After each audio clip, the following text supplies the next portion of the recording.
to my film and TV channel. Hope you all stay safe and well. Feels I've gone back in time. We've got an action-adventure thriller here, and it's starring a certain gentleman when I had my video shop in the 90s in the Olds. It used to put out about 4 or 5 films every year, and that's when you couldn't make them in a couple of weeks like they tend to do now. So, yes, takes me back this, and he's been doing a few voice appearances in certain animations, etc. But his films have been few and far between, but I think he's got 2 or 3 in the pipeline now after this, as well as this one.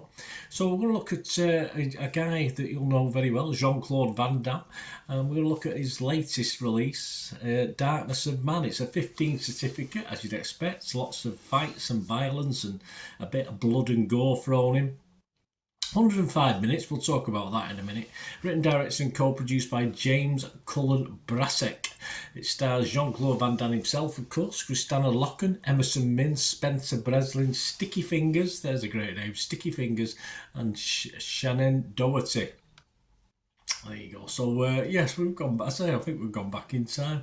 What's it about? It's about a guy called Russell Hatch, of course, played by Van Damme. He's a washed-up former Interpol operative, although the Interpol side doesn't really make that much relevance to the film in theory, who vowed to protect the son of an informant killed years earlier in a raid gone wrong.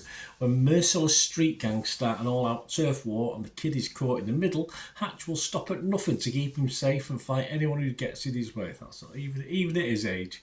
Yes, this is scheduled to be released generally. You can pick it up on certain streaming sites now, but on general video on demand release, they call it still these days, on the 21st of May 2024. And I've managed to get a watch of this before then. Yes, I'm doing this as at the 10th of May 2024. So my thoughts are as at then. There's no reviews whatsoever. There's nothing on Internet Movie Database, nothing on Rotten Tomatoes. So just my little views. I mean, we get a voiceover with this, very noir, of course, but it does save time. It does save time with the voiceover explaining things.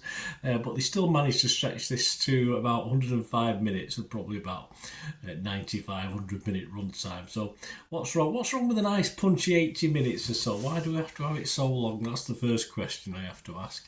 And of course, straight to streaming films were yesterday's B-movies, of course, back in the day. And Van Damme has been putting these out for a long time. I mean, he's put out the odd big budget thing. Remember Time Cop back in the day, stuff like that. But yeah, this is more his sort of standard fare, if you like.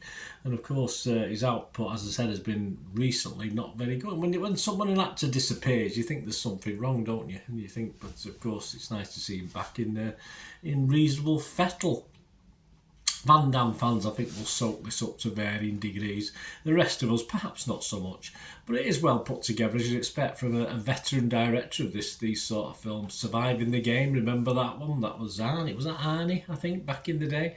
The good guy and those under protection will hopefully win, and the bad guys will suffer. And for this alone, it always has to be worth considering. I always like the bad guys to get their asses kicked, so I like this sort of thing. Familiar territory, nothing to offer unless you have to watch. Jean-Claude, of course, at 63, he still mixes it pretty well.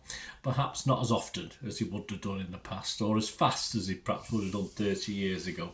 But none of us at that age group are faster than we were 30 years ago. Well, let's be honest about it. And as I said, I think he's got another 2 or 3 films in the pipeline. This is all we've gone back to the 90s, guys. All of a sudden. My scores on this, yes, I can't. If it was a Van Damme fan, it would probably be higher. I mean, I would be fresh on Rotten Tomatoes. I can't be wrong because it's certainly well put together. I'd have to be mixed on Metacritic, but I can only give it my minimum score, as I say, from my point of view. As I say, I think it'd be a higher score for fans of this genre, if you like, and this type of what I would call a backup title these days, straight to streaming, of course. So I'm going to give it a 5 out of 10, which is okay. Don't get me wrong.